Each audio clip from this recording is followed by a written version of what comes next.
Before I begin my review, ഈ channel കണ്ടുകൊണ്ടിരിക്കുന്ന എല്ലാവരും ഈ ഒരു പുതിയ സംരംഭത്തെ നന്നായിട്ട് സപ്പോർട്ട് ചെയ്യണം എന്നുള്ളൊരു റിക്വസ്റ്റോട് കൂടിയാണ് ഞാൻ തുടങ്ങുന്നത്. Please like, share and subscribe if you like my content. Okay, അപ്പോൾ തുടങ്ങാം. Empuraan. This is an excellent film, but if you are going to compare this film to Lucifer, ഈ സിനിമ കണ്ടിട്ടുള്ള 90% ആളുകൾക്കും ലൂസിഫറിൻ്റെ ആ ഒരു ഇമോഷനും ആ ഒരു ഫീലും മനസ്സിലായിട്ടുള്ള ആളുകൾ, അല്ലെങ്കിൽ ആ സിനിമയായിട്ട് ഇമോഷണലി കണക്ട് ആയിട്ടുള്ള ആളുകളാണെങ്കിൽ അവർ തീർച്ചയായിട്ടും അവരുടെ ഫസ്റ്റ് ചോയ്സ് എപ്പോഴും ലൂസിഫർ ആയിരിക്കും. അതിന് ഒരുപാട് റീസൺസ് ഉണ്ട്. അതിൻ്റെ മെയിൻ റീസൺ എന്താണെന്ന് വെച്ച് കഴിഞ്ഞാൽ ആ സിനിമ നമുക്ക് തന്നിട്ടുള്ള ഒരുപാട് ഗൂസ് ബം മൊമെൻറ്റ്സ് ആണ്. അത്രത്തോളം ഗൂസ് ബം മൊമെൻറ്റ്സ് നമ്മൾ എമ്പുരാനിലേക്ക് വരുമ്പോൾ ഉണ്ടോയെന്ന് വെച്ച് കഴിഞ്ഞാൽ ഞാൻ ജെനുവിനായിട്ട് പറയാം, കുറവാണ്. പക്ഷേ first half of this film is truly international. കാരണം ഈ സിനിമയ്ക്കകത്ത് ലാലേട്ടന് ഇൻട്രൊഡ്യൂസ് ചെയ്യുന്ന ഒരു ആക്ഷൻ സീക്വൻസ് ഉണ്ട്. അതുപോലൊരു ആക്ഷൻ സീക്വൻസ് ഞാൻ ഇന്ത്യൻ സിനിമയിൽ കണ്ടിട്ടില്ല എന്ന് 101% എനിക്ക് പറയാൻ പറ്റും. പല റിവ്യൂവേഴ്സിനും പല ഡിഫറെൻറ്റ് ഒപ്പീനിയൻസ് ഉണ്ടാവാം. പക്ഷേ ഈ സിനിമയെ സംബന്ധിച്ചിടത്തോളം ആൻഡ് നമ്മളുടെ ഇൻഡസ്ട്രിയെ സംബന്ധിച്ചിടത്തോളം നമുക്ക് അഭിമാനിക്കാൻ കഴിയുന്ന വിഷ്വൽസ് ഈ സിനിമയുടെ രണ്ട് ഹാഫിലും, ഫസ്റ്റിലും സെക്കൻഡിലും ഉണ്ട്. കഥയിലേക്ക് വരുമ്പം ഈ സിനിമയ്ക്ക് കുറച്ച് പണി കിട്ടിയിട്ടുണ്ട്. കാരണം എന്താണെന്ന് വെച്ച് കഴിഞ്ഞാൽ വളരെ പ്രഡിക്റ്റബിൾ ആയിട്ടുള്ള ഒരു കഥ, ഒരു സ്റ്റോറി ലൈൻ ആൻഡ് ഒരു revenge in A political backdrop എന്ന് വേണമെങ്കിൽ നമുക്കിതിൽ പറയാം. പൊളിറ്റിക്സ്, കണ്ടംപററി പൊളിറ്റിക്സ് ഒരുപാട് ഡിസ്കസ് ചെയ്യുന്നുണ്ട്. വളരെ റെലവൻ്റ് ആയിട്ടുള്ള കാര്യങ്ങളൊക്കെ ചർച്ച ചെയ്ത് പോകുന്നുണ്ട്. ക്യാരക്ടേഴ്സിന് നല്ല സ്പേസ് കിട്ടിയിട്ടുണ്ട്. എക്സെപ്ഷണൽ ആയിട്ട് പറയേണ്ടത് മഞ്ജു വാര്യരുടെ ഈ ഒരു സിനിമയിലേക്ക് വരുമ്പോഴുള്ള ക്യാരക്ടർ ഡെവലപ്മെൻ്റ് ആണ്. ഈ ഫിലിമിൽ ശരിക്കും എനിക്ക് തോന്നുന്നത് എന്താണെന്ന് വെച്ച് കഴിഞ്ഞാൽ മോഹൻലാൽ എന്നുള്ളൊരു ആക്ടറിൻ്റെ സെയിം ഒരു ഈക്വൽ സിഗ്നിഫിക്കൻസ് കിട്ടിയിട്ടുള്ള ഒരു ക്യാരക്ടർ അടുത്തത് വരുന്നത് മഞ്ജു വാര്യറിൻ്റെയാണ്. കാരണം എനിക്ക് തോന്നുന്നു കൂടുതൽ ഗൂസ് ബം മൊമെൻറ്റ്സ് വന്നിരിക്കുന്നത് ശരിക്കും മഞ്ജു വാര്യറിൻ്റെ ക്യാരക്ടറായിട്ട് അസോസിയേറ്റ് ചെയ്തിട്ടാണ്. പിന്നെ പറയുവാണെങ്കിൽ സെക്കൻഡ് ഹാഫിലേക്ക് വരുമ്പം നമ്മൾ ഫസ്റ്റ് ഹാഫിൽ ബിൽഡ് ചെയ്ത് വെച്ചിരിക്കുന്ന കുറേ സംഭവങ്ങളുണ്ട്, അല്ലെങ്കിൽ നമുക്ക് പ്രതീക്ഷ തന്നുകൊണ്ടിരുന്ന കുറച്ച് സാധനങ്ങളുണ്ട്.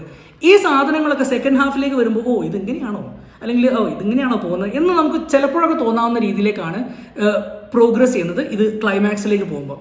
പക്ഷേ ക്ലൈമാക്സ് കഴിഞ്ഞിട്ട് ഈ പടം ഒന്നും കൂടെ ഒന്ന് ഹൈ ആവുന്നുണ്ട്.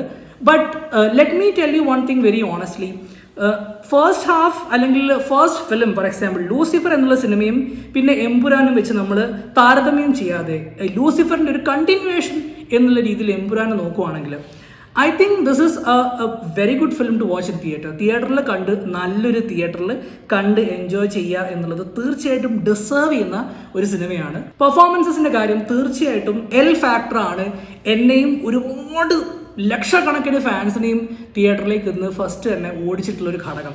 ഈ എൽ ഫാക്ടർ ഈ സിനിമയിൽ തീർച്ചയായിട്ടും വർക്ക് ആയിട്ടുണ്ട്.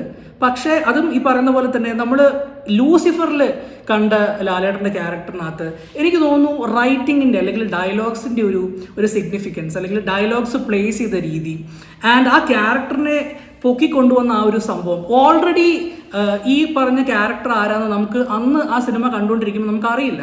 നമ്മൾ ഒരു ക്ലൈമാക്സിലേക്ക് എത്തുമ്പോഴാണ് നമ്മൾ ഇത് ഇന്ന വലിയൊരാളാണോ എന്ന് നമുക്ക് മനസ്സിലാവുന്നത്. ഇപ്പം നമുക്ക് ഓൾറെഡി അറിയാം this is like Abraham Qureshi. അപ്പോൾ ആ ഒരു എലിവേഷൻ ഫാക്ടർ ഈ സിനിമയ്ക്കകത്ത് എത്ര കണ്ട് ചെയ്യാൻ പറ്റുന്നുള്ളതിൻ്റെ ക്വസ്റ്റ്യൻ ഉണ്ട്. എന്നിരുന്നാൽ പോലും ഈ പറഞ്ഞ ക്യാരക്ടർ വരുമ്പോൾ, അല്ലെങ്കിൽ ഈ ക്യാരക്ടർ നമ്മൾ ഈ ഒരു ക്യാരക്ടർ എന്തൊക്കെയാണ് പറയാൻ പോകുന്നതെന്നൊക്കെ നമ്മുടെ മനസ്സിലൊരു സംഭവം ഉണ്ടാവും. അതുമായിട്ട് താരതമ്യം ചെയ്യുമ്പം റൈറ്റിംഗ് സൈഡിലാണ് കുറച്ചൊരു വീക്ക്നെസ് എനിക്ക് ഫീൽ ചെയ്തിട്ടുള്ളത്. എൻ്റെ പേഴ്സണൽ ഒപ്പീനിയനാണ്. ചിലപ്പോൾ ബാക്കിയുള്ളവർക്ക് ഡിഫറൻസ് ഓഫ് ഒപ്പീനിയൻ ഉണ്ടാകാം.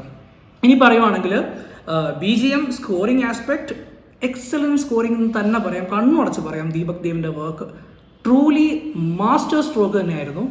ആൻഡ് ഒരിക്കലും മിസ് ചെയ്യാൻ പാടില്ലാത്തൊരു പേരെന്ന് പറയുന്നത് Sujith Vasudev. Cinematography out of the world, simply truly international.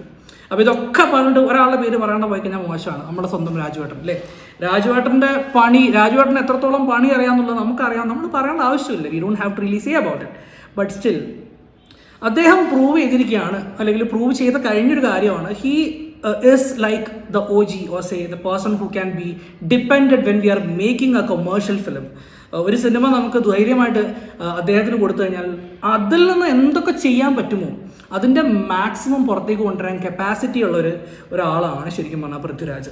അപ്പം ഞാൻ മനസ്സിലാക്കുന്നത് ഈ സിനിമയിൽ എനിക്ക് ഒരു വാവ് ഫാക്ടർ ഫീൽ ചെയ്യാത്തതിൻ്റെ ഒരു മെയിൻ റെസ്പോൺസിബിലിറ്റി ഐ ബിലീവ്, പറയുന്നൊരു വിഷമമുണ്ട്. ഞാൻ അദ്ദേഹത്തിൻ്റെ ഒരു വലിയ ഫാനാണ്, കട്ട ഫാനാണ്. ഒരുപാട് കാലം തൊട്ടിട്ട് ലെഫ്റ്റ് 2013 കണ്ടപ്പോൾ തൊട്ട് ഞാൻ അദ്ദേഹത്തിൻ്റെ കട്ട ഫാനാണ്.